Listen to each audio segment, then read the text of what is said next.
3. Kami memenangi sekotak penuh kekosongan charter pada bagian menyenangkan itu, Sadie menyerahkan mikrofon kepadaku. Terima kasih banyak, Dick. Kuharap aku bisa mengatakan bahwa Sadie salah mengenai nome ke-51. Aku akan senang sekali mengatakan bahwa kami mendapati semua penyihir Texas itu dalam keadaan aman tak kurang suatu apapun. Namun, tidak. Kami tidak menemukan apa-apa, kecuali sisa-sisa pertempuran, tongkat sihir hangus yang terbuat dari gading, beberapa pecahan syafti, sobekan kain linen dan papirus yang masih membara. Persis seperti serangan di Toronto, Chicago, dan Mexico City, para penyihir itu menghilang begitu saja. Mereka telah diubah menjadi asap, dimangsa, atau dihancurkan dengan cara lain yang tak kalah mengerikan. Di tepian kawah, sebuah hieroglif menyala di tanah, Isfet, simbol kekacauan. Aku punya firasat Apopis meninggalkan simbol itu di sana sebagai tanda. Kami semua terguncang, tetapi kami tidak punya waktu untuk meratapi rekan-rekan kami. Pihak berwenang pasti akan datang sebentar lagi untuk memeriksa tempat kejadian. Kami harus membenahi kerusakan sebaik mungkin dan menyingkirkan semua jejak sihir. Tak banyak yang dapat kami lakukan kepada lubang besar itu. Orang-orang setempat terpaksa harus mengasumsikan bahwa telah terjadi ledakan gas. Kami cenderung menyebabkan banyak ledakan semacam itu. Kami berusaha memperbaiki museum dan memulihkan koleksi Raja Tut, tetapi itu tidak semudah membersihkan toko cenderamata. Sihir punya keterbatasan. Jadi, jika kalian mengunjungi pameran Raja Tut suatu hari nanti dan memperhatikan adanya retakan atau bekas terbakar pada artefak-artefaknya, atau mungkin patung yang kepalanya direkatkan secara terbalik ya, maaf. Itu mungkin kesalahan kami. Saat polisi memblokir jalan dan menutup area ledakan, tim kami berkumpul di atas atap museum. Pada saat-saat yang lebih baik, kami mungkin dapat menggunakan sebuah artefak untuk membuka portal guna membawa kami pulang. Tetapi selama beberapa bulan terakhir ini, seiring bertambah kuatnya Apopis, portal menjadi terlalu berbahaya untuk digunakan. Sebagai gantinya, aku bersiul memanggil tunggangan kami. Freak si Griffin meluncur datang dari bagian puncak Hotel Fairmont di dekat situ. Tidaklah mudah menemukan tempat untuk menyembunyikan seekor Griffin, terutama ketika monster itu menarik sebuah kapal. Kita tidak bisa memarkir paralel sesuatu seperti itu dan memasukkan beberapa keping koin ke meteran parkir. Lagi pula, Freak gampang gugup di sekitar orang asing dan menelan mereka. Jadi, aku menempatkannya di atas Fairmont bersama seperti kalkun beku untuk membuatnya sibuk. Kalkunnya harus beku. Kalau tidak, Freak akan memakannya terlalu cepat dan mengalami cegukan. Sadie menyuruhku untuk segera meneruskan cerita. Dia bilang kalian tidak peduli mengenai kebiasaan makan para Griffin. Ya, maafkan aku. Bagaimanapun, Freak datang untuk mendarat di atas atap museum. Dia monster yang cantik, jika kau suka singa berkepala elang yang agak gila.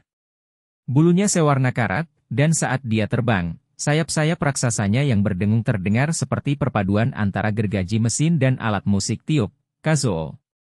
Freak. Freak menggauk.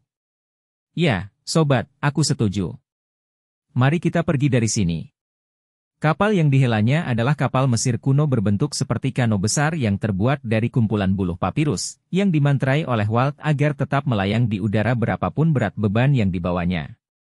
Pertama kali menerbangkan Freak, kami mengikatkan kapal di bawah perut Freak, dan itu tidak terlalu stabil. Kami juga tidak bisa begitu saja mengendarai punggungnya karena sayapnya yang berkekuatan besar dapat mencincang kami kecil-kecil. Jadi, kapal tarik adalah solusi baru kami.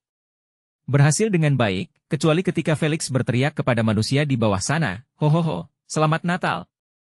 Tentu saja, sebagian besar manusia tidak dapat melihat sihir dengan jelas.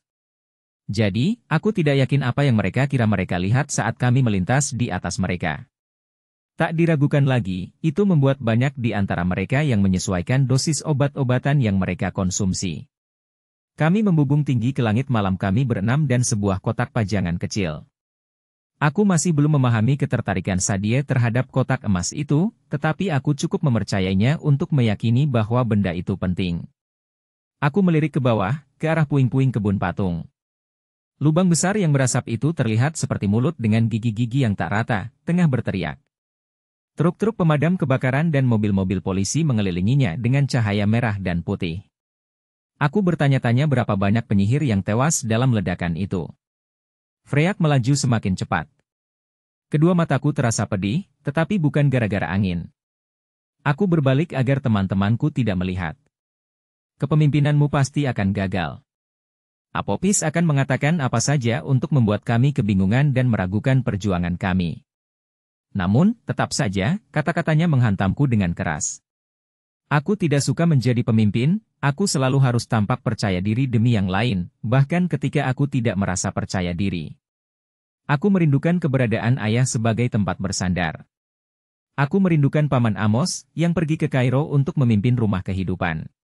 Sedangkan Sadie, adikku yang suka memerintah, selalu mendukungku, tetapi dia sudah menegaskan bahwa dia tidak ingin menjadi sosok pemegang kewenangan. Resminya, akulah yang bertanggung jawab atas rumah Brooklyn. Resminya, akulah yang mengambil keputusan. Dalam pikiranku, itu berarti jika kami melakukan kesalahan, seperti menyebabkan seisi Nome lenyap dari muka bumi, maka akulah yang bertanggung jawab. Baiklah, Sadie tidak akan pernah menyalahkanku atas sesuatu seperti itu, tetapi itulah yang kurasakan. Segala sesuatu yang kau bangun akan hancur. Sepertinya, sungguh luar biasa bahwa belum setahun berlalu sejak pertama kali Sadie dan aku tiba di rumah Brooklyn, dalam keadaan tidak tahu apa-apa mengenai warisan dan kekuatan kami. Sekarang, kami menjalankan tempat itu melatih sepasukan penyihir muda untuk melawan Apopis menggunakan jalan para dewa, jenis sihir yang sudah ribuan tahun tidak dipraktikkan. Kami mencapai begitu banyak kemajuan tetapi dilihat dari bagaimana kami bertempur melawan Apopis malam ini, upaya kami belumlah cukup. Kau akan kehilangan orang-orang yang paling kau cintai. Aku sudah kehilangan begitu banyak orang. Ibuku meninggal ketika aku berusia 7 tahun. Ayahku mengorbankan diri untuk menjadi tubuh perantara Osiris tahun lalu. Selama musim panas, banyak teman-teman kami jatuh ke tangan Apopis, atau diserang tiba-tiba dan dihilangkan oleh penyihir-penyihir pemberontak yang tidak terima pamanku Amos menjadi ketua lektor. Aku bisa kehilangan siapa lagi? Sadie? Tidak, aku tidak sedang bersikap sarkastis. Meskipun kami lebih banyak dibesarkan secara terpisah, aku berkeliling dunia bersama ayah, sementara Sadie tinggal di London bersama kakek dan nenek, dia tetap adikku. Kami sudah bertambah dekat sepanjang tahun lalu. Meski dia sangat menjengkelkan, aku membutuhkannya. Wow, itu menyedihkan. Dan, inilah pukulan di lengan seperti perkiraanku. Awe. Atau, mungkin maksud Apopis orang lain, seperti Zia Rashid. Kapal kami membubung di atas daerah pinggiran kota Dallas yang gemerlapan. Mengeluarkan kaukan melengking, Freyak menarik kami memasuki Duat. Kabut menelan kapal. Suhu udara jatuh ke titik beku. Aku merasakan gelenyar yang akrab di perutku, seolah kami sedang terjun dari puncak roller coaster. Suara-suara tanpa bentuk berbisik di dalam kabut. Persis ketika aku mulai berpikir kami tersesat, rasa pusingku hilang. Kabut menipis. Kami kembali ke pesisir timur, melayang di atas pelabuhan New York menuju lampu-lampu di tepian laut di Brooklyn malam hari dan menuju rumah. Markas Nome ke-21 bertengger di garis pantai dekat jembatan Williamsburg. Manusia biasa tak akan melihat apa-apa, hanya sebuah gudang bobrok berukuran besar di tengah pekarangan pabrik, tetapi bagi para penyihir, rumah Brooklyn sejelas mercusuar rumah besar 5 tingkat yang terbuat dari balok-balok batu kapur dan kaca berkerangka besi yang menjulang dari puncak gudang tersebut, memendarkan cahaya kuning dan hijau. Freyak mendarat di atap, tempat si Dewi Kucing, Bas, tengah menunggu kami. Anak-anakku, selamat! Dia meraih kedua tanganku dan memeriksa sekujur tubuhku untuk mencari luka, lalu melakukan hal yang sama kepada Sadie. Dia berdecak tidak setuju saat mengamati kedua tangan Sadie yang terbalut perban. Mata kucing Bast yang bersinar-sinar sedikit menimbulkan ketidaknyamanan. Rambut hitam panjangnya dikepang ke belakang, dan bodysuit panjangnya berubah pola saat dia bergerak bergantian antara loreng macan, bintik macan tutul, atau belang-belang. Meskipun aku sangat menyayangi dan mempercayainya, dia membuatku agak gugup ketika dia melakukan inspeksi ala induk kucingnya. Bast menyimpan belati di kedua lengan bajunya, bilah-bilah besi mematikan yang bisa meluncur ke tangannya dengan sedikit kibasan pergelangan tangan, dan aku selalu khawatir dia melakukan kesalahan, bermaksud menepuk pipiku, tetapi akhirnya malah memenggal leherku. Setidaknya, dia tidak mencoba memegangi tengkuk kami atau memandikan kami. Apa yang terjadi? Tanyanya. Semua orang selamat? Sadie menarik napas gemetar. Ya. Kami menceritakan kepadanya mengenai hancurnya Nome Texas. Bast mengeluarkan suara geraman dalam dari tenggorokannya. Rambutnya mengembang, tetapi kepangan menahan rambutnya itu sehingga kulit kepalanya terlihat seperti sepanci berondong jagung yang sedang dipanaskan. Seharusnya aku ke sana, katanya. Aku mungkin bisa membantu. Tidak bisa, sahutku. Museum itu dijaga terlalu ketat. Para dewa nyaris tak pernah bisa memasuki wilayah para penyihir dalam wujud fisik mereka. Para penyihir telah menghabiskan ribuan tahun untuk mengembangkan kubu-kubu pertahanan bermantra guna mencegah mereka masuk. Kami mengalami cukup banyak kesulitan saat mengubah kubu pertahanan di rumah Brooklyn untuk memberi akses kepada Bast tanpa membuka diri terhadap serangan dari dewa-dewi yang tidak terlalu bersahabat. Membawa Bast ke Museum Dallas pasti seperti mencoba membawa bazooka melewati sistem keamanan bandara kalaupun tidak mustahil, setidaknya sangat sulit dan lambat. Lagi pula, Bast adalah lapis pertahanan terakhir kami untuk rumah Brooklyn. 2 kali sebelumnya, musuh-musuh kami nyaris menghancurkan rumah besar ini. Kami tidak ingin ada kali ketiga. Baju Bast menjadi hitam kelam, seperti yang biasa terjadi ketika suasana hatinya berubah muram. Tetap saja aku tidak akan pernah memaafkan diriku kalau kalian. Dia melirik kru kami yang lelah dan ketakutan. Ya, setidaknya kalian kembali dengan selamat. Apa langkah selanjutnya? Walt terhuyung. Alisa dan Felix menangkapnya. Aku baik-baik saja, kata Walt dengan tegas, meski jelas-jelas tidak demikian. Carter, aku bisa mengumpulkan semua orang kalau kau mau. Pertemuan di teras?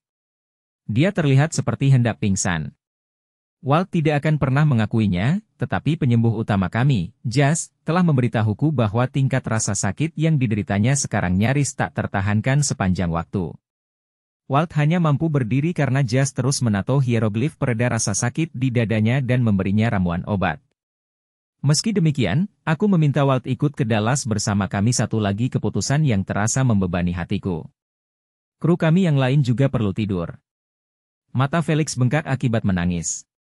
Alisa terlihat seperti hendak mengalami syok. Kalau kami mengadakan pertemuan sekarang, aku tak tahu harus berkata apa. Aku tak punya rencana. Aku tak sanggup berdiri di hadapan seluruh Nome tanpa kehilangan kendali emosi. Terutama setelah menyebabkan begitu banyak kematian di Dallas. Aku melirik ke arah Sadie. Kami mencapai kesepakatan tanpa suara. Kita akan mengadakan pertemuan besok, aku berkata kepada yang lain. Kalian perlu tidur. Yang terjadi kepada orang-orang Texas itu. Suaraku tersekat. Begini, aku tahu perasaan kalian. Aku juga merasa seperti itu. Tapi, ini bukan kesalahan kalian. Aku tidak yakin mereka percaya. Felix menyeka sebutir air mata dari pipinya. Alisa memeluk Felix dan membimbingnya melewati tangga. Walt memberi Sadie tatapan yang tidak dapat kuartikan, mungkin keprihatinan atau penyesalan, kemudian mengikuti Alisa menuruni tangga. Hufu menepuk-nepuk kotak emas. Ya, ujarku. Bisakah kau membawanya ke perpustakaan? Perpustakaan merupakan ruangan paling aman di rumah ini. Aku tidak ingin mengambil risiko setelah segala yang kami korbankan untuk menyelamatkan kotak itu. Hufu melangkah pergi sambil membawanya. Freyak begitu letih sampai dia tidak sanggup mencapai tempat bertendernya yang diberi naungan. Dia meringkuk di tempat dan mulai mendengkur, dalam keadaan masih terikat pada kapal. Berlayar melewati Duat sangat menguras tenaganya. Aku melepas tali pengikatnya dan menggaruk kepalanya yang berbulu. Terima kasih, sobat. Mimpikanlah kalkun yang besar dan gemuk. Dia menggumam dalam tidurnya. Aku menoleh ke arah Sadie dan Bast. Kita perlu bicara. Saat itu sudah hampir tengah malam, tetapi aula besar masih riuh dengan aktivitas. Julian, Paul, dan beberapa anak lain tengah duduk di sofa, menonton saluran olahraga. Para balita, 3 murid termuda kami, tengah mewarnai gambar di lantai. Bungkus-bungkus keripik dan kaleng soda berserakan di meja. Sepatu bertebaran tak keruan di atas karpet kulit ular. Di tengah ruangan, patung Thoth, dewa pengetahuan berkepala bangau, menjulang setinggi 2 lantai di atas para anggota Nome kami dengan gulungan naskah dan pena. Seseorang meletakkan salah satu topi bundar Amos di kepala patung tersebut sehingga dia terlihat seperti seorang bandar yang sedang menerima taruhan untuk pertandingan sepak bola. Salah satu balita telah mewarnai jari kaki obsidian dewa itu dengan krayon merah muda dan ungu. Kami di rumah Broccoli ini memang sangat mementingkan rasa hormat. Begitu Sadie dan aku turun dari tangga, anak-anak di sofa berdiri. Bagaimana hasilnya? Tanya Julian. Walt baru saja lewat, tapi dia tidak mau mengatakan tim kita selamat, ujarku. Nome ke-51 tidak seberuntung itu. Julian mengernyit. Dia tahu sebaiknya tidak bertanya tentang detailnya di depan anak-anak. Apakah kalian menemukan sesuatu yang dapat membantu? Kami belum yakin, aku mengakui. Aku tak ingin mengatakan apa-apa lagi, tetapi murid termuda kami, Shelby, berjalan mendekat untuk memperlihatkan karya hebat krayonnya kepadaku. Aku membunuh ular, dia mengumumkan. Bunuh, bunuh, bunuh. Ular nakal. Dia telah menggambar seekor ular yang ditusuki beberapa bilah pisau dengan mata bertanda silang.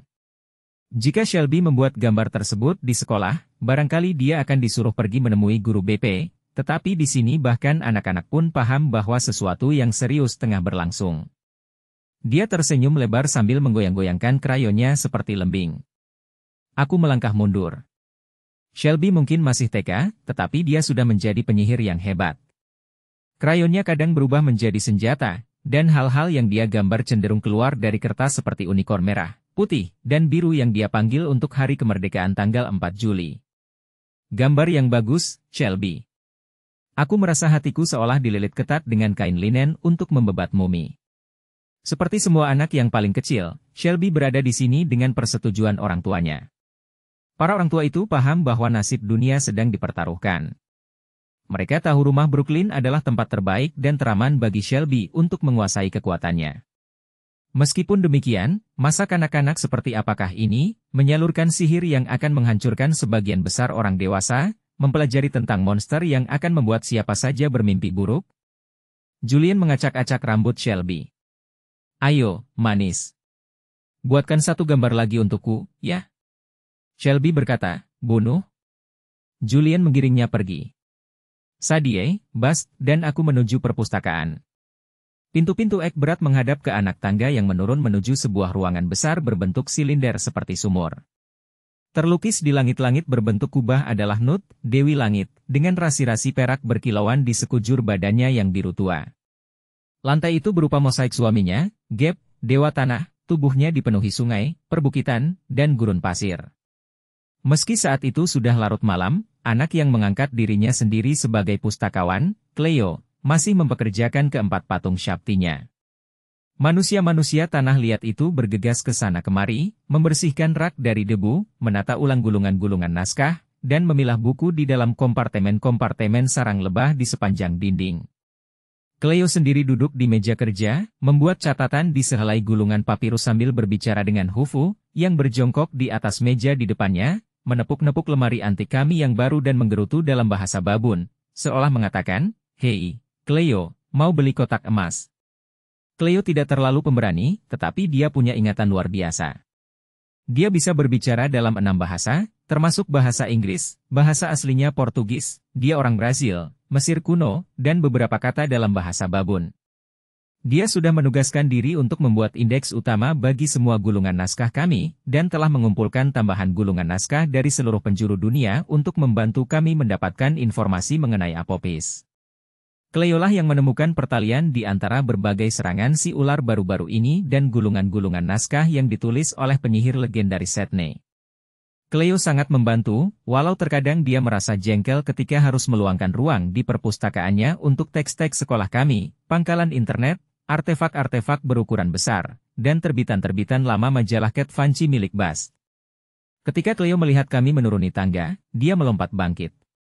"Kalian masih hidup?" "Tidak perlu sekaget itu," gumam Sadie. Cleo menggigit bibir. "Maaf, aku cuma merasa senang." Hufu masuk sendirian. "Jadi, aku khawatir."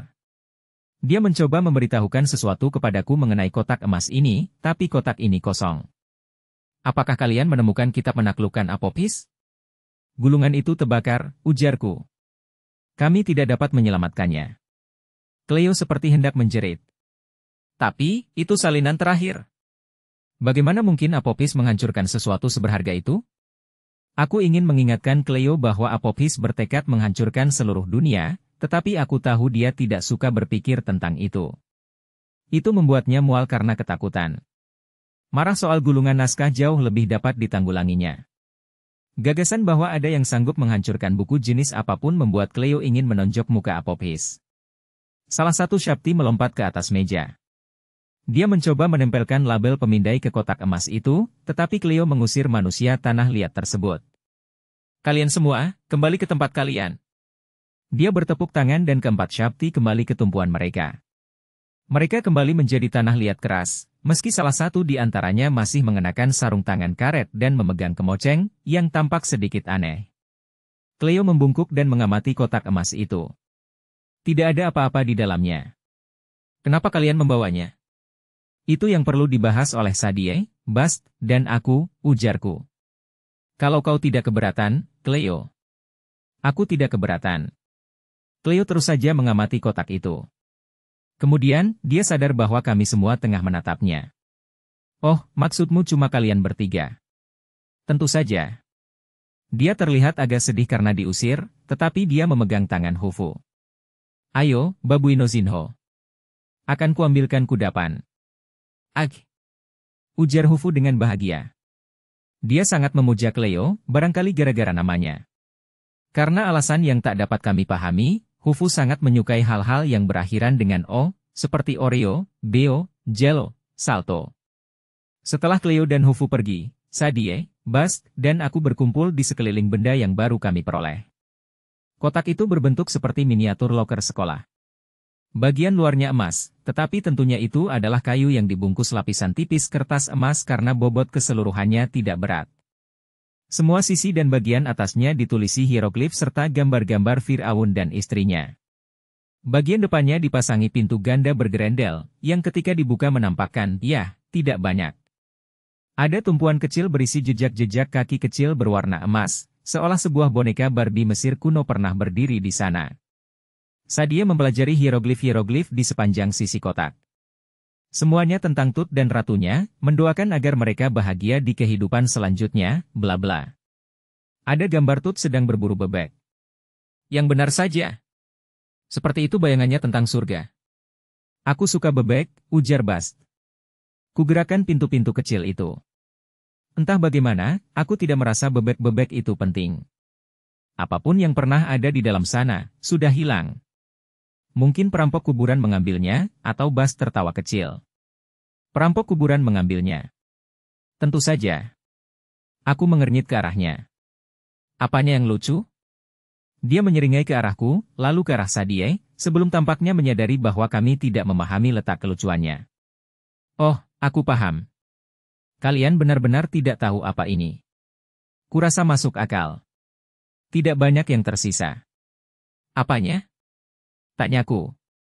Kotak bayangan. Sadie mengerutkan hidung.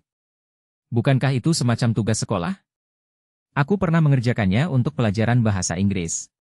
Sangat membosankan. Aku tidak tahu soal tugas sekolah, kata Bast dengan nada angkuh. Sepertinya tugas itu sangat sulit. Tapi, ini adalah kotak bayangan sungguhan kotak untuk menyimpan bayangan. Bast sepertinya tidak sedang bercanda, tetapi sulit memastikan hal itu pada kucing. Bayangan tersebut ada di situ saat ini, dia bersikeras. Apakah kalian tidak bisa melihatnya? Secuil bayangan kecil Tut. Halo, bayangan Tut? Bast menggerak-gerakkan jemarinya ke arah kotak kosong itu. Itulah sebabnya aku tertawa ketika kau mengatakan perampok kuburan mungkin telah mencurinya. Hah? Pasti sangat sulit. Aku berusaha memahami gagasan itu. Tapi, aku pernah mendengar ayah memberi kuliah tentang, boleh dibilang, segala jenis artefak Mesir yang mungkin ada. Tak pernah sekalipun aku mendengarnya menyebut-nyebut tentang kotak bayangan. Seperti yang sudah kukatakan, kata Bast, tak banyak yang tersisa. Biasanya, kotak bayangan dikubur jauh dari bagian jiwa yang lain. Tut sangat bodoh meletakkannya di dalam kuburannya. Barangkali, salah satu pendetanya meletakkan benda itu di sana, menyalahi perintah Tut karena dendam. Aku benar-benar bingung sekarang. Aku heran melihat Sadie mengangguk-angguk penuh semangat. Pasti itulah yang dimaksud Anubis, katanya. Perhatikanlah apa yang tidak ada. Ketika memandang ke dalam duat, aku melihat kegelapan di dalam kotak itu. Kata Paman Vinia itu petunjuk untuk mengalahkan Apophis. Aku membuat isyarat time out dengan tanganku. Tunggu sebentar. Sadie, di mana kau bertemu Anubis? Selain itu, sejak kapan kita punya paman bernama Vinie? Sadie tampak agak malu, tetapi dia menceritakan pertemuannya dengan wajah di dinding, kemudian penglihatan yang dia alami bersama ibu dan Isis serta dewa semi kekasihnya, Anubis. Aku tahu pikiran adikku itu sering berkeliaran kemana-mana, tetapi bahkan aku terkesan akan banyaknya perjalanan mistik sampingan yang berhasil dia lakukan hanya dengan berjalan menyusuri museum. Wajah di dinding itu bisa jadi tipu muslihat, ujarku. Mungkin, tapi kurasa tidak. Wajah itu bilang kita akan membutuhkan bantuannya, dan kita hanya punya waktu 2 hari sampai sesuatu terjadi kepadanya. Dia bilang kotak ini akan menunjukkan kepada kita apa yang kita perlukan. Anubis mengisyaratkan bahwa aku berada di jalur yang benar dengan menyelamatkan kotak ini. Dan, Ibu. Perkataan Sadie terputus. Ibu bilang ini satu-satunya cara agar kita bisa bertemu lagi dengannya. Ada sesuatu yang tengah terjadi kepada arwah-arwah orang mati. Tiba-tiba, aku merasa seolah kembali ke dalam duat, terbungkus kabut yang membekukan. Aku terus memandangi kotak itu, tetapi tetap saja aku tidak melihat apa-apa. Apa hubungannya bayangan dengan Apokis dan arwah orang mati? Aku menatap Bast. Dia menancapkan kuku-kuku jarinya ke meja, menjadikan meja itu sebagai tiang garukan, seperti yang biasa dilakukannya jika sedang tegang. Sudah banyak meja yang menjadi korban. Bast? Sadie bertanya dengan lembut. Apokis dan bayangan. Bast merenung. Tak pernah terpikir olehku. Dia menggeleng. Inilah pertanyaan yang seharusnya kalian tanyakan kepada Todd. Dia lebih tahu daripada aku. Sebuah kenangan muncul. Ayah pernah memberi kuliah di sebuah universitas di suatu tempat. Munich, barangkali? Para mahasiswa bertanya kepadanya mengenai konsep jiwa Mesir, yang memiliki banyak bagian, dan ayahku menyinggung tentang bayangan. Seperti satu tangan yang memiliki 5 jari, katanya. Satu jiwa memiliki 5 bagian. Kuangkat jemariku sendiri, berusaha mengingat-ingat. 5 bagian jiwa, apa saja? Bast tetap diam. Dia tampak sangat gelisah. Charter? Tanya Sadie, apa hubungannya itu? Jawab saja, tukasku. Bagian pertama adalah bukan? Kepribadian kita. Wujud ayam, timpal Sadie. Percayakan kepada Sadie untuk menjuluki bagian jiwa kita dengan nama unggas, tetapi aku tahu apa maksudnya. Bisa meninggalkan raga ketika kita bermimpi, atau dapat kembali ke bumi sebagai hantu setelah kita meninggal. Ketika itu terjadi, muncul dengan wujud burung besar bercahaya berkepala manusia. Ya, sahutku, wujud ayam. Kemudian, ada pula daya hidup yang meninggalkan raga ketika mati. Lalu hati catatan perbuatan baik dan buruk. Sadie menyetujui. Itu bagian yang ditimbang di atas neraca keadilan di kehidupan setelah mati. Dan, keempat. Aku bimbang. Ren, timpal Sadie. Nama rahasia kita. Aku terlalu riku untuk menatap Sadie. Musim semi lalu, dia menyelamatkan nyawaku dengan mengucapkan nama rahasiaku, yang pada dasarnya telah membukakan pintu baginya untuk memasuki pikiran-pikiran terdalamku dan emosi-emosi tergelapku. Sejak itu dia tidak banyak mengungkit-ungkitnya, tetapi, walaupun demikian, itu bukan jenis tawaran yang ingin kau berikan kepada adik perempuanmu. Ren juga merupakan bagian jiwa yang diserahkan teman kami, Bes, dalam permainan judi kami 6 bulan lalu melawan Dewa Bulan, Honsu. Sekarang, Bes hanyalah kulit kopong sesosok dewa, yang hanya bisa duduk di sebuah kursi roda di rumah jompo para dewa di dunia bawah. Benar, sahutku. Tapi, bagian kelima. Aku menatap Bas. Adalah bayangan, bukan? Sadie mengerutkan kening. Bayangan? Bagaimana mungkin bayangan merupakan bagian jiwa kita? Bukankah bayangan cuma siluet? Tipuan cahaya.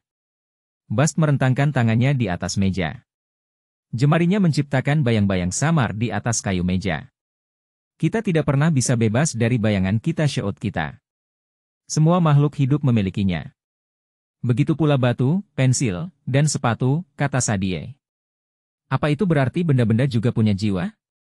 Kau seharusnya lebih tahu, Omel Bast, makhluk hidup berbeda dengan batu, ya, setidaknya sebagian besar begitu. Syaut bukan sekadar bayangan fisik. Ia adalah proyeksi sihir siluet jiwa. Jadi, kotak ini, kataku. Ketika kau mengatakan benda ini berisi bayangan Raja Tut, maksudku, kotak itu berisi 1/5 jiwanya. Bast membenarkan.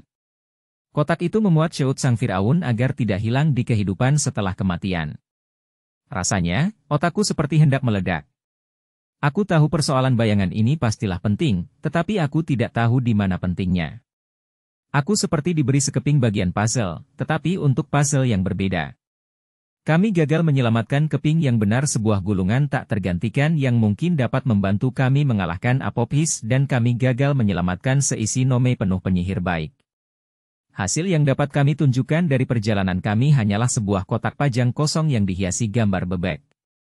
Aku ingin melempar kotak bayangan Raja Tut itu ke seberang ruangan. Bayangan yang hilang, gumamku, mirip seperti cerita Peter Pan. Mata Bast bersinar seperti lampion kertas.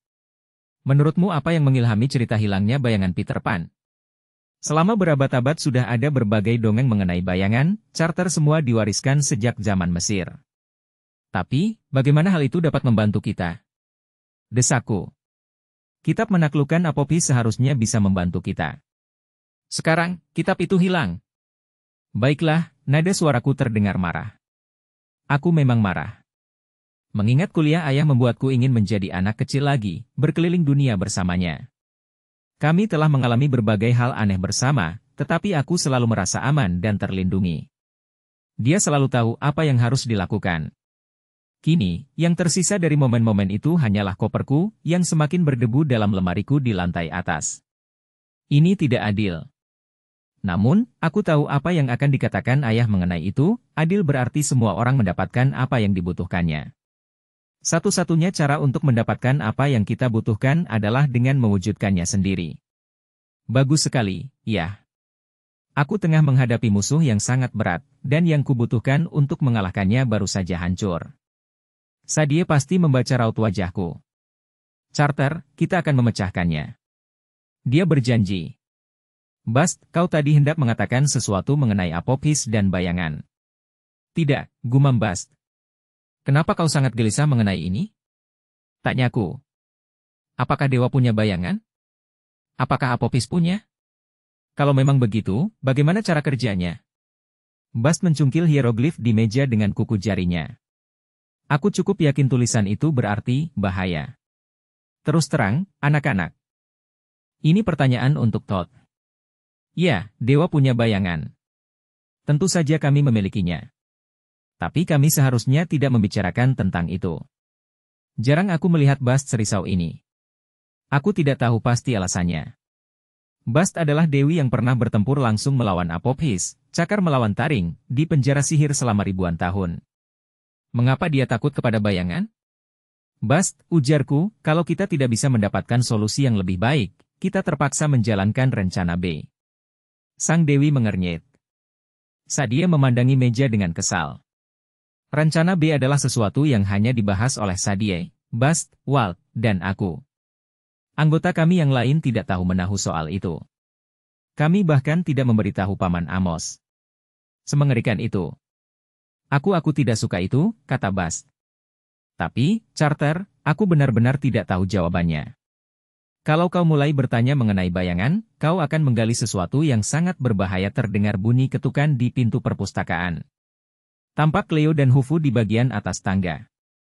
Maaf mengganggu, kata Cleo. Charter, Hufu baru turun dari kamarmu. Kelihatannya dia sangat ingin bicara denganmu. Ag! Desak Hufu. Bast menerjemahkan ucapan babun itu. Dia bilang ada panggilan untukmu di mangkuk pemantau, Charter. Panggilan pribadi. Seolah aku belum cukup tertekan. Hanya ada satu orang yang mungkin mengirimiku pesan di mangkuk pemantau, dan jika dia menghubungiku pada waktu selarut ini, pasti ada kabar buruk. Rapat ditunda, aku berkata kepada yang lain. Sampai jumpa besok pagi. 4. Aku berkonsultasi dengan burung merpati perang Charter. Aku jatuh cinta kepada tempat minum burung. Kebanyakan cowok memeriksa pesan pendek di ponsel mereka, atau terobsesi dengan apa yang dikatakan para cewek tentang mereka di internet. Aku tak bisa jauh-jauh dari mangkuk pemantau. Benda itu hanyalah sebuah mangkuk perunggu di atas dudukan batu yang bertengger di balkon di luar kamar tidurku.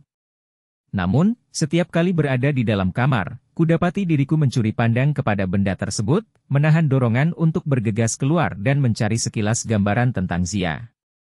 Anehnya, aku bahkan tak bisa menyebutnya sebagai pacarku. Apa sebutannya ketika kau jatuh cinta kepada Shakti replika seseorang, lalu menyelamatkan sosok manusia sungguhannya hanya untuk mendapati bahwa dia tidak memiliki perasaan yang sama denganmu? Dan, Sadie pikir hubungan cintanya sudah rumit? Selama 6 bulan terakhir, sejak Zia pergi membantu pamanku di Nome pertama, mangkuk itu menjadi satu-satunya penghubung kami. Aku menghabiskan begitu banyak waktu memandangi benda itu, berbicara dengan Zia, sampai-sampai aku nyaris tak ingat seperti apa sosok Zia tanpa ada minyak sihir beriak di sekujur wajahnya. Begitu mencapai balkon, aku sudah kehabisan napas. Dari permukaan minyak, Zia menatapku. Kedua lengannya terlipat, matanya sangat marah sampai-sampai terlihat menyala. Mangkuk pemantau pertama yang dibuatkan oleh Walt benar-benar bisa menyala, tetapi itu cerita lain. Charter, katanya, aku akan mencekikmu. Dia cantik saat mengancam hendak membunuhku. Selama musim panas, dia membiarkan rambutnya memanjang hingga menyapu bahu dalam gelombang hitam berkilau. Dia bukanlah Shakti yang awalnya kutaksir, tetapi wajahnya masih menyimpan kecantikan bak pahatan hidung yang halus, bibir merah penuh, mata sewarna batu ambar yang memesona. Kulitnya berkilauan bagai terakota hangat yang baru keluar dari tungku pembakaran. Kau sudah mendengar tentang Dallas, tebakku, Zia. Aku minta maaf Charter, semua orang sudah mendengar tentang Dallas. Nome-nome lain mengirimi Amos by Messenger 1 jam belakangan, menuntut jawaban. Penyihir-penyihir dari tempat sejauh Kuba merasakan riak di dalam duat. Sebagian mengeklaim kau meledakkan separuh Texas. Sebagian lagi mengatakan seisi Nome ke-51 hancur. Sebagian yang lain mengatakan kau telah tewas. Kekhawatiran dalam suaranya sedikit mengobarkan semangatku, tetapi juga membuatku merasa lebih bersalah. Aku ingin memberitahumu lebih dulu, ujarku, tapi saat kami menyadari target Apopis adalah Dallas, kami harus langsung bergerak. Kuceritakan kepadanya tentang apa yang terjadi kepada Pameran Raja Tut, termasuk kesalahan kami dan korban yang ditimbulkan. Aku mencoba membaca ekspresi Zia. Bahkan, setelah berbulan-bulan, sulit menebak apa yang dia pikirkan. Sekadar melihatnya saja cenderung menimbulkan korsleting di otakku. Pada separuh kesempatan, aku nyaris tak ingat cara berbicara menggunakan kalimat utuh. Akhirnya, dia menggumamkan sesuatu dalam bahasa Arab barangkali makian. Aku senang kau selamat tapi Nome ke-51 musnah. Dia menggeleng-geleng tak percaya. Aku kenal Anne Grissom. Dia mengajariku sihir penyembuhan ketika aku masih kecil.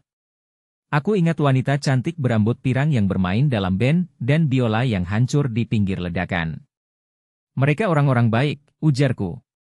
Sebagian sekutu terakhir kita, kata Zia. Para pemberontak sudah menyalahkanmu atas kematian-kematian itu. Kalau ada Nome lagi yang meninggalkan Amos, dia tidak perlu menyelesaikan perkataannya. Musim semi lalu, penjahat-penjahat terkejam di Dewan Kehidupan telah membentuk pasukan tempur untuk menghancurkan rumah Brooklyn. Kami mengalahkan mereka. Amos bahkan memberi mereka pengampunan ketika dia menjadi ketua lektor yang baru. Namun, sebagian menolak mengikutinya. Para pemberontak masih berada di luar sana mengumpulkan kekuatan, membujuk penyihir-penyihir lain untuk melawan kami.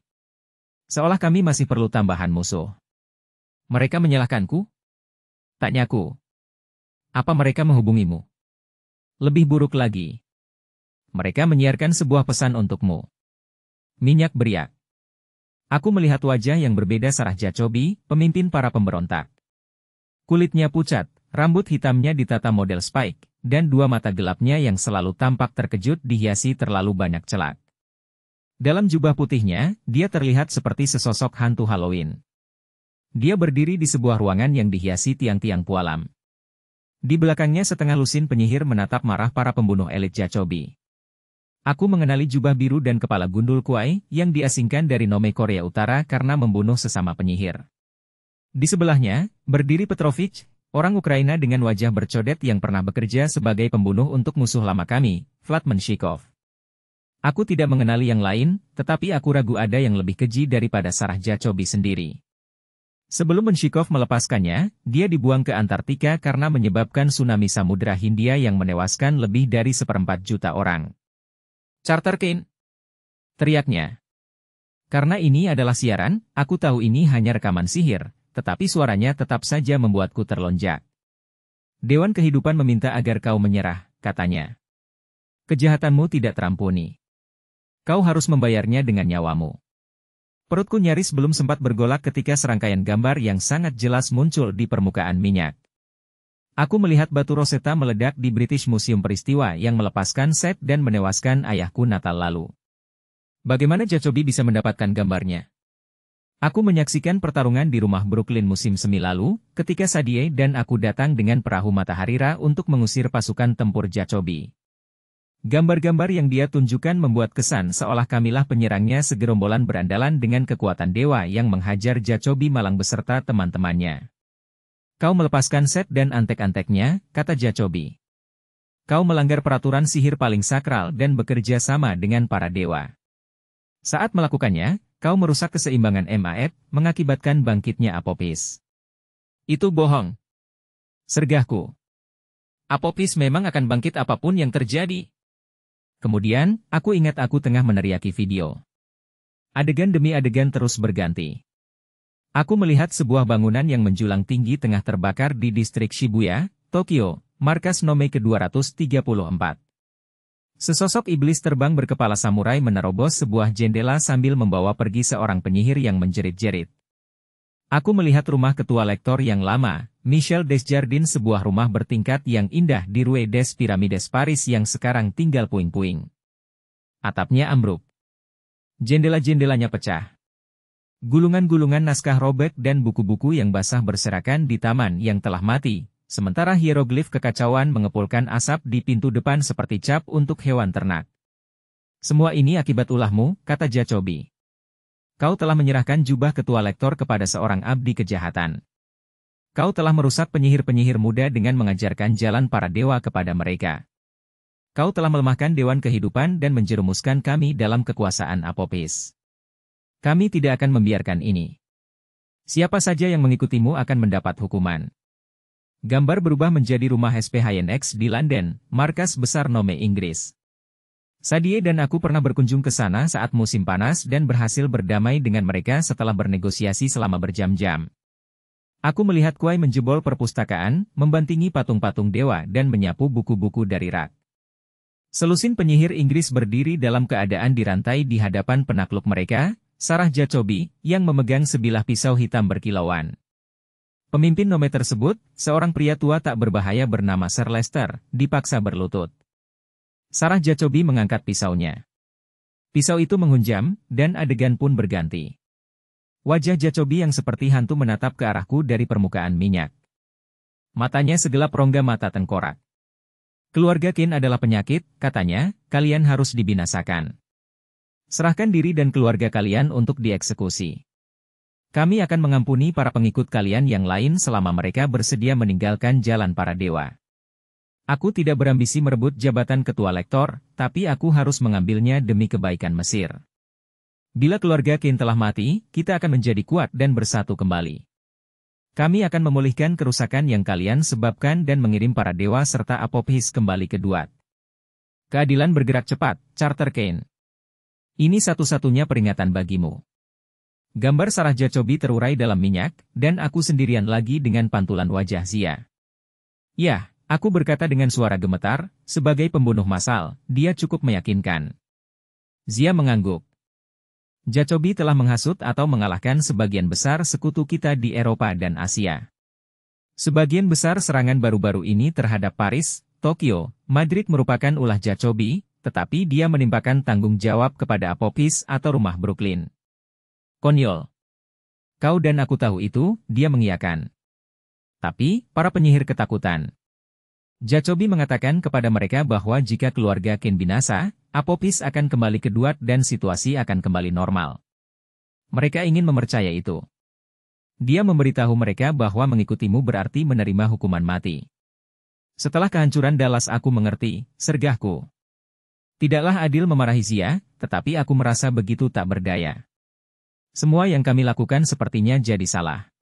Kubayangkan Apophis tertawa di dunia bawah. Mungkin itu sebabnya dia belum menyerang Dewan Kehidupan dengan kekuatan penuh. Dia terlalu senang menyaksikan kami saling menghancurkan. Kenapa Jacobi tidak mengerahkan pesannya kepada Amos? Aku bertanya. Dia yang menjadi ketua lektor. Zia mengalihkan pandang seolah sedang memeriksa sesuatu. Aku tak terlalu bisa melihat sekitarnya, tetapi dia tampaknya tidak berada di kamar asramanya di Nome pertama, atau di aula zaman. Seperti yang dikatakan Jacobi, mereka menganggap Amos abdi setan. Mereka tidak mau bicara dengannya. Karena dia pernah dirasuki oleh Set, tebakku. Itu bukan salah Amos. Dia sudah sembuh. Dia baik-baik saja. Zia mengernyit. Apa? Tanyaku. Dia memang baik-baik saja, bukan? Charter, ini rumit. Begini, masalah utamanya adalah Jacobi. Dia telah mengambil alih markas lama Menshikov di St. Petersburg. Tempat itu nyaris seperti benteng, sama dengan Nome pertama. Kami tidak tahu apa rencananya atau berapa banyak penyihir yang dia miliki. Kami tidak tahu kapan dia akan menyerang atau di mana. Tapi, dia akan menyerang dalam waktu dekat. Keadilan bergerak dengan cepat. Ini satu-satunya peringatan bagimu. Firasatku mengatakan Jacobi tidak akan menyerang rumah Brooklyn lagi, tidak setelah dia dipermalukan seperti kali terakhir dia menyerang. Akan tetapi, jika dia ingin mengambil alih Dewan Kehidupan dan menghancurkan keluarga Kin, apalagi yang mungkin menjadi targetnya? Aku bertemu pandang dengan Zia, dan kusadari apa yang tengah dia pikirkan. Tidak, kataku, mereka tidak akan pernah menyerang Nome pertama. Itu artinya bunuh diri. Nome pertama sudah bertahan selama 5.000 tahun. Charter, kami lebih lemah daripada yang kau sadari. Staf kami tidak pernah lengkap. Sekarang, banyak penyihir kami yang menghilang, mungkin pindah ke pihak lawan. Hanya tersisa beberapa orang tua dan anak-anak kecil yang ketakutan, ditambah Amos dan aku. Zia merentangkan tangan dengan putus asa. Dan, aku lebih sering terjebak di sini. Tunggu, tukasku, kau di mana? Di area sebelah kiri Zia, suara seorang lelaki terdengar bergetar. Halo. Zia menghela napas. Bagus. Dia sudah bangun dari tidur siang. Seorang pria tua menyembulkan wajahnya di mangkuk pemantau. Dia menyeringai, menampakkan tepat 2 buah gigi. Kepalanya yang botak keriput membuatnya terlihat seperti bayi jompo. Zebra di sini.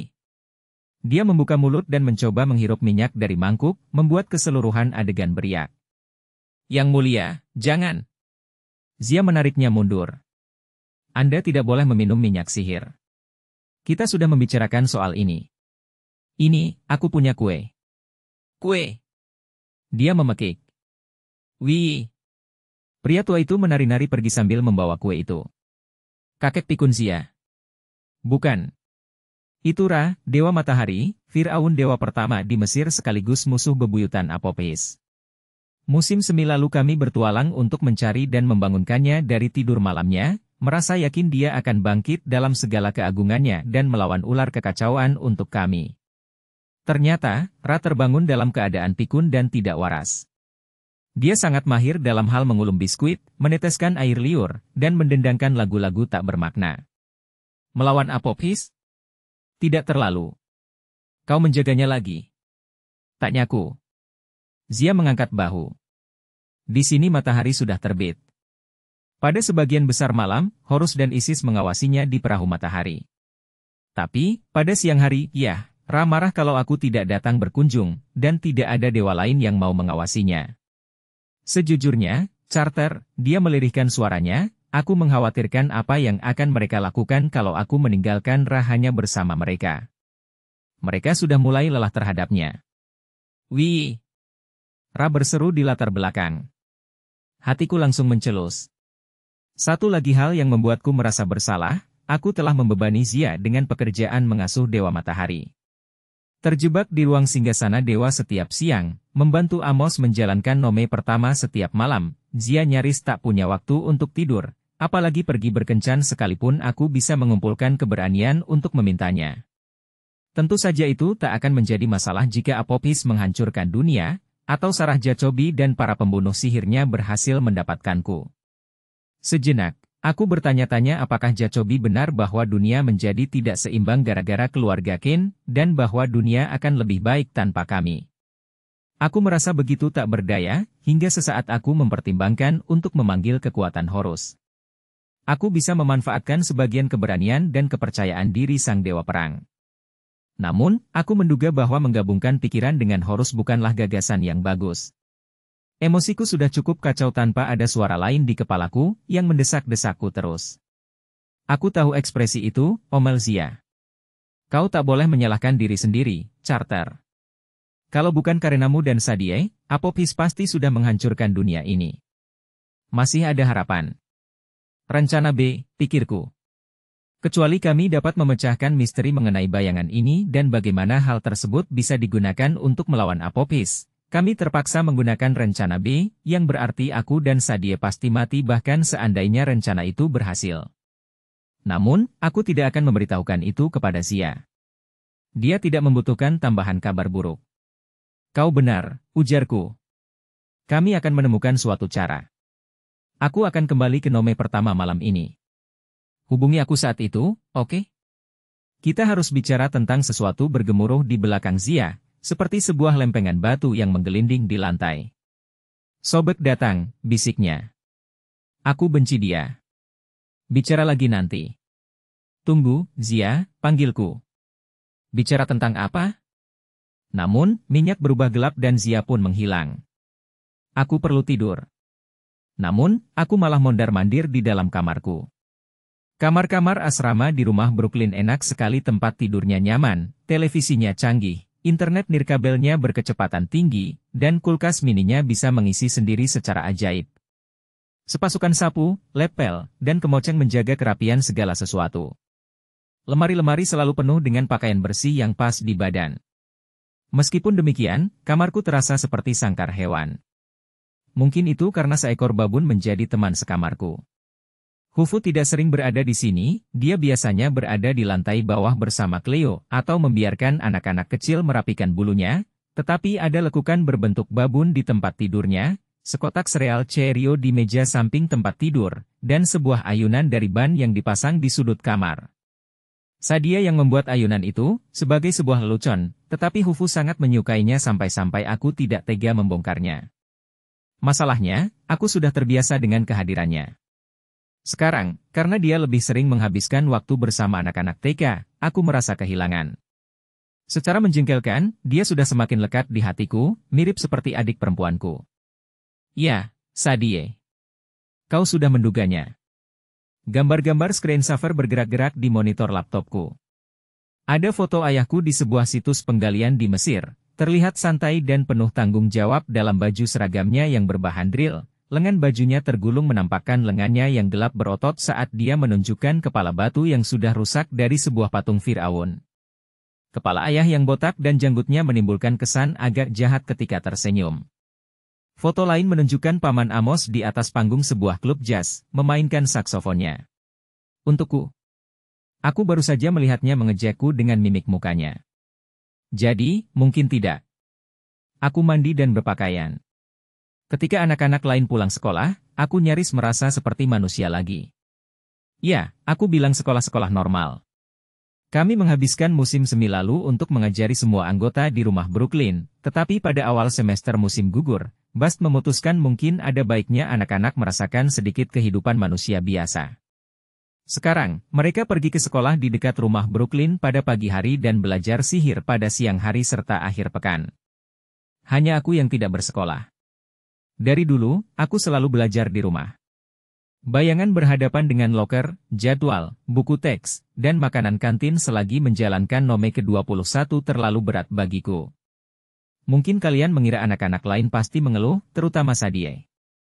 Namun nyatanya, bersekolah cukup menyenangkan bagi mereka. Anak-anak perempuan senang memiliki lebih banyak teman, dan katanya mereka bisa mendekati cowok-cowok yang tidak terlalu kaku dalam bergaul. Anak-anak lelaki bisa menikmati permainan olahraga dengan tim-tim sungguhan, bukan hanya 1 lawan 1 dengan Hufu menggunakan patung Mesir sebagai ring.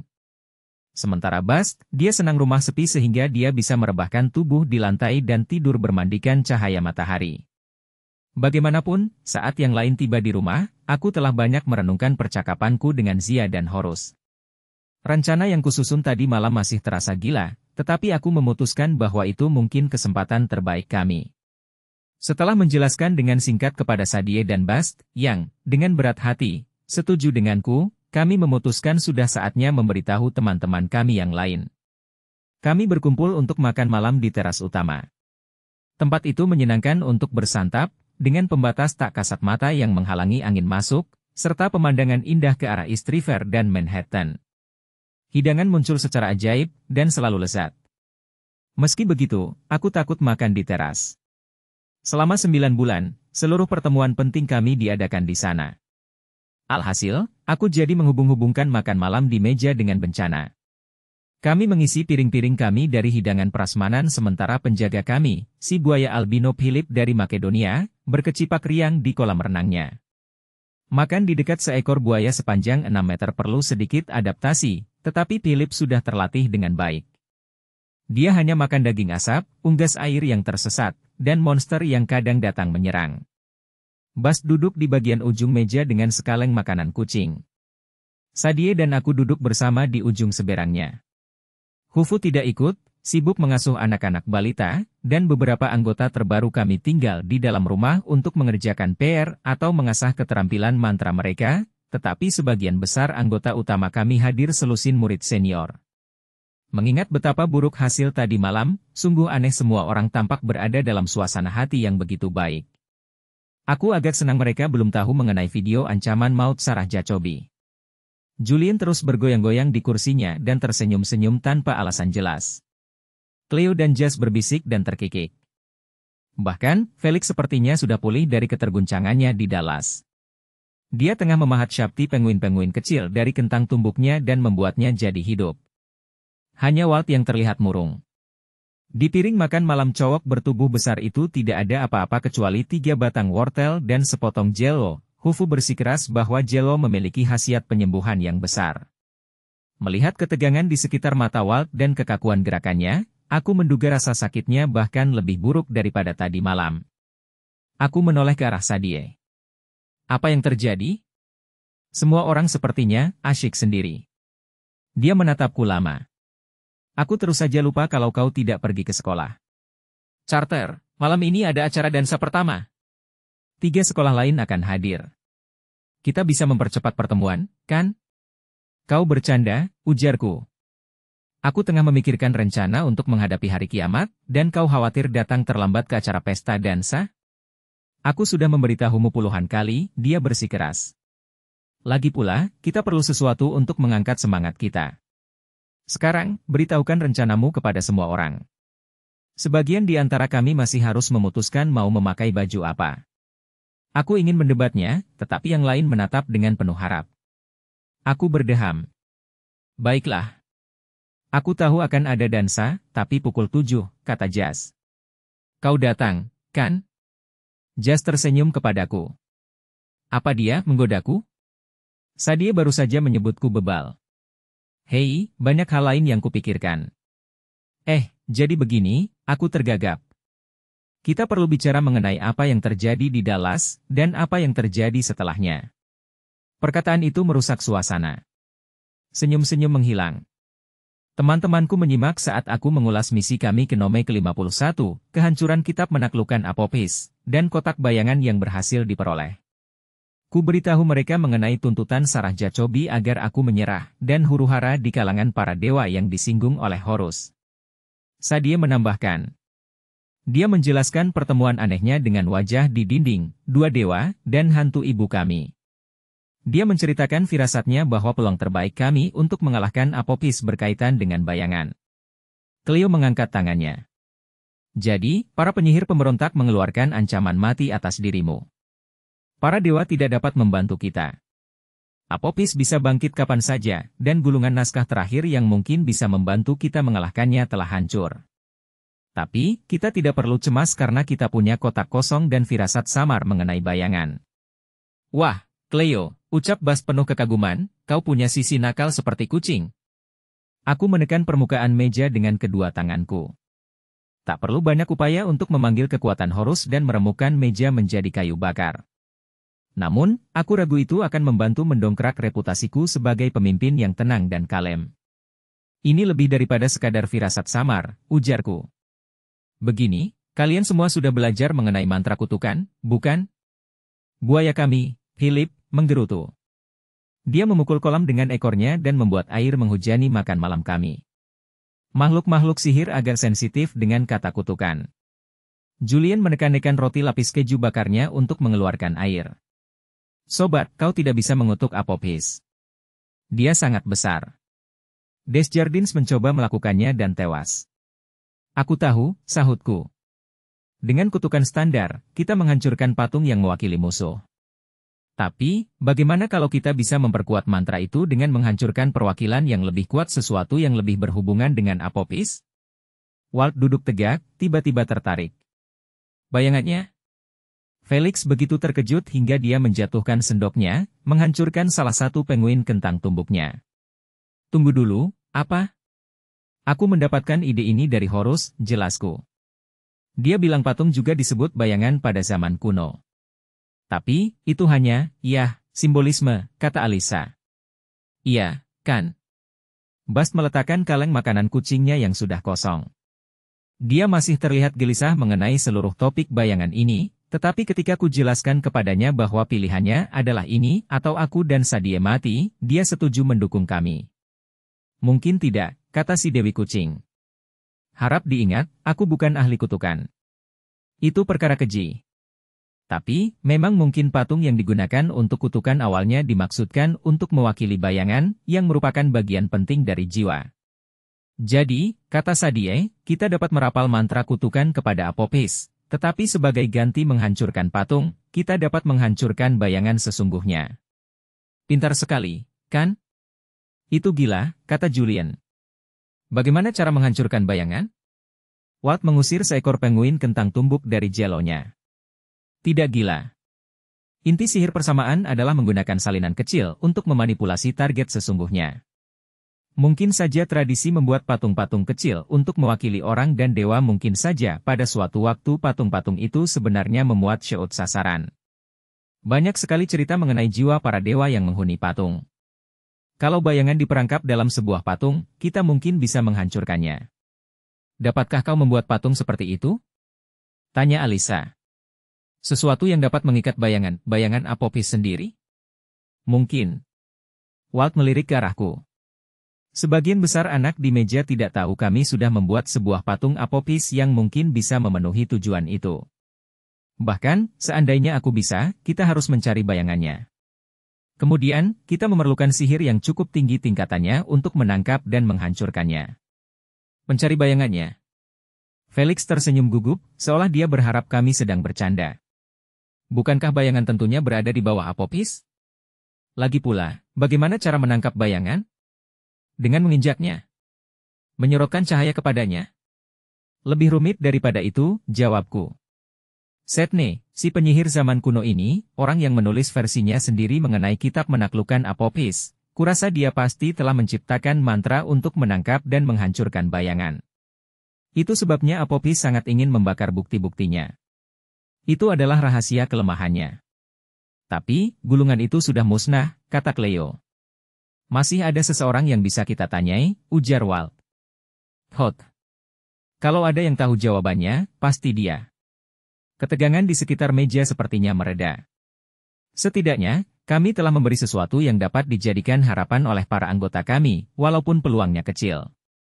Keterampilan Walt membuat jimat mungkin merupakan satu-satunya harapan kami untuk mengikat bayangan ke patung, dan dukungannya berpengaruh besar terhadap anak-anak lain. Kita perlu mengunjungi Todd secepatnya, ucapku.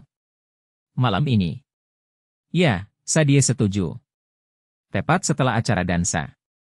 Aku memelototinya. Kau tidak serius? Oh, ya, kakak sayang. Dia tersenyum nakal, dan sesaat aku takut dia mungkin mengucapkan nama rahasiaku dan memaksaku mematuhinya. Kami menghadiri acara dansa malam ini. Dan, kau ikut bersama kami.